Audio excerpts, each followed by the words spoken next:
Hi everybody. Today we're going to go over Unit 7, Lesson 8, Volume of Spheres. So the formula to find volume of a sphere is equal to 4/3 times pi times the radius cubed. Okay, so that's like radius times radius times radius. Alright, and we're just going to go straight into some examples. I tried to choose some of the tougher ones, and so hopefully that will help. Number 1, find the volume of a sphere with a radius of 3 meters. Use 3.14 for pi and round to the nearest hundredths if necessary. So for our formula, we've got volume is equal to 4/3 times pi times the radius cubed, right? So we're given the radius, all right? So we're just going to go ahead and plug everything in. We've got 4/3 times 3.14 times 3 cubed. Okay, so first thing we need to do is we need to do 3 cubed. So that's like 3 times 3 times 3.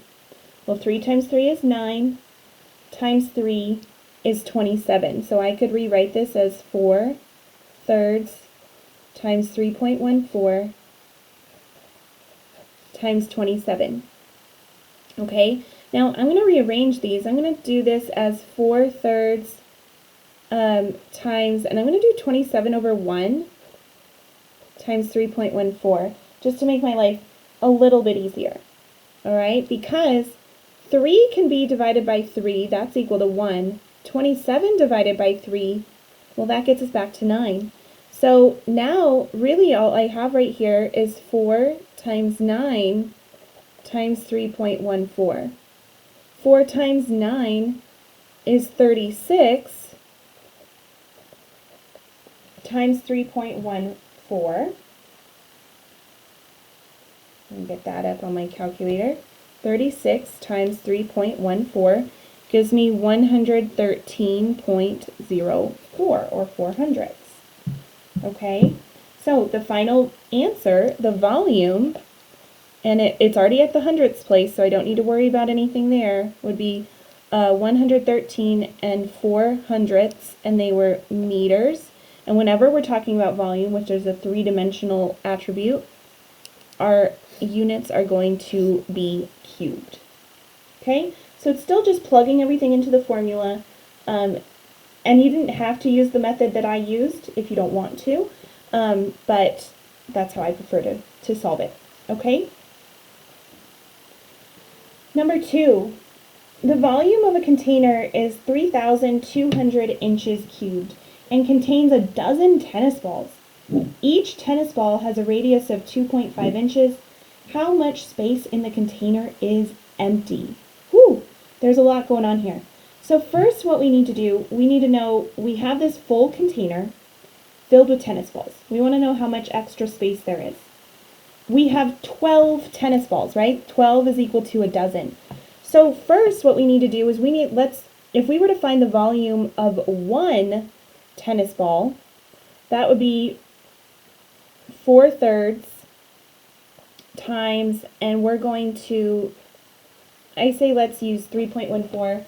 Actually, let me check in your lesson real quick. I should have done this earlier, but that's okay. We're still going to get there. Let's see here. Being slow. Sorry. Okay, well hopefully it's like that. 3.14 and then times the radius cubed. Okay, so that would be 2.5 cubed. There we go. Let me find it in your practice.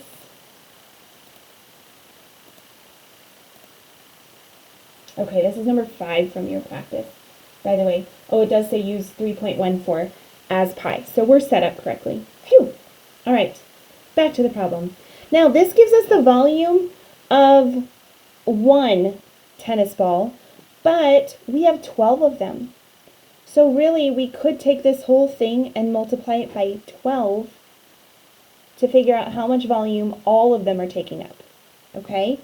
So first, let's do that exponent. we've got 2.5 times 2.5 times 2.5. That gives it cubed. So we've got 4/3 times 3.14 times 15.625 times, and I'm going to say times 12/1.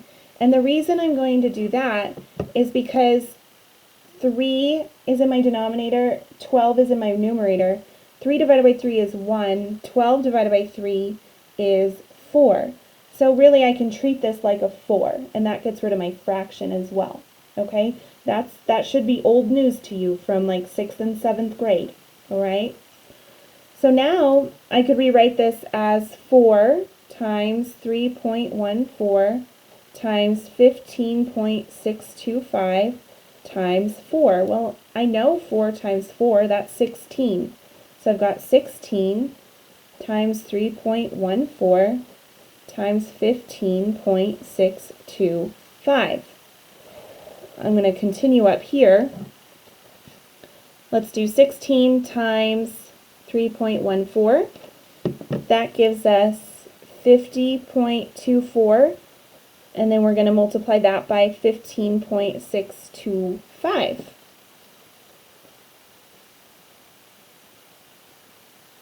Oh, look at that. That got rid of our decimal. That was cool. Gives us 785. And let's see, these were inches cubed. But we're not done, right? We're not done. The final question was, how much space is in the container? How much space in the container is empty? Well, this tells us how much is taken up, okay? But now what we need to do is we need to take the total amount of volume of the container and subtract out the 785, okay? And we could say empty volume is equal to 2,415 inches cubed. All right, that would be our final answer.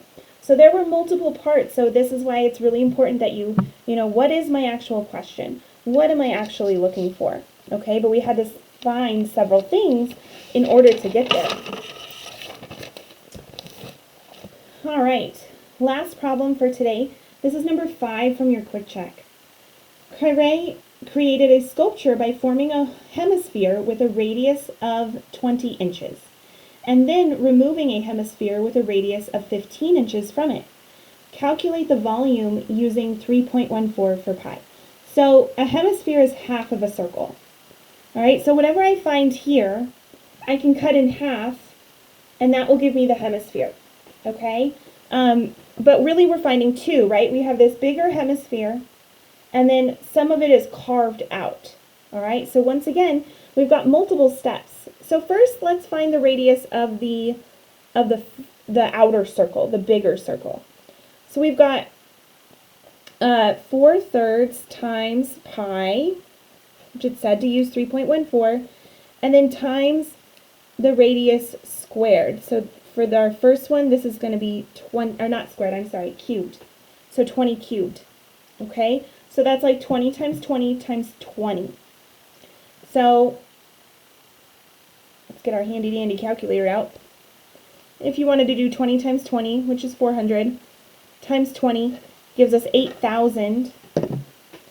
So we have 4/3 times 3.14 times 8,000. Okay? So let's see. We can do, I'm just trying to decide which one to do first. Let's do times 3.14. We'll work backwards. So that gives us 4/3 times 25,120. Well, if I put that over 1, then really it's like we can multiply that by 4. That gives us 100,480 over 3. I just multiplied these together. Okay? So I'm going to take that and I'm going to divide it by 3. Alright, so that gives me 33,480 493.3, okay? And let's see, I'll come over to your quick check. This was number 5. So it says round to the nearest whole number. All right, so with this, if this, oops, sorry about that, scam call. Okay, if I'm rounding to the nearest whole number, we could say 33,493. Okay, so that gives me the volume of the outer, oh no, that's of the outer sphere. We need to cut this in half to make it a hemisphere. So let's come back over here. Divided by 2 gives me 16,746.6, right? So really we could say 16,747 would be the nearest whole number. So now I need to do the same thing with the inner hemisphere and then subtract them, okay? So we've got that same formula that we're going to use. So we've got 4/3 times 3.14 times, and this time it was 15 inches cubed, okay? So let's see here. Oops, 15 times 15 times 15. Well, that gives me, let's see, 4/3 times 3.14 times 3,375. Okay? I'm going to rearrange these. I'm going to multiply these together first because I have a feeling this can be divided by 3 since 75 is how it ends. Let's see here. Yeah, divided by 3. So if I rearrange these and say 4/3, or actually what I'll do is I'll say 3 divided by 3 is 1. 3,375 divided by 3 is 1,125. And now I can rewrite this as 4 times 3.14 times 1,125. So again, all that work that we've done with fractions in the past is coming back and is really, really helpful right now.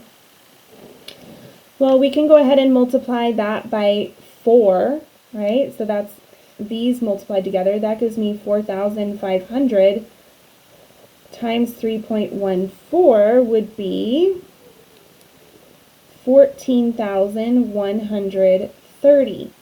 Okay, that is our sphere though. Now we need it to be a hemisphere, so half of this divided by 2 gives me 7,065. So now I have both of my hemisphere volumes, but this one is being cut out or taken away from this first one. So for my final answer, I have 16,747 minus 7,065. So let's see, 16,747 minus 7065 gives me a final answer of 9,682 inches cubed. Holy moly, that was a lot of work. So first we found both hemispheres, which are half of a sphere, and then we took the smaller one away from the bigger one. All right, hang in there. I know this is a big concept, but if you need extra support, just let me know.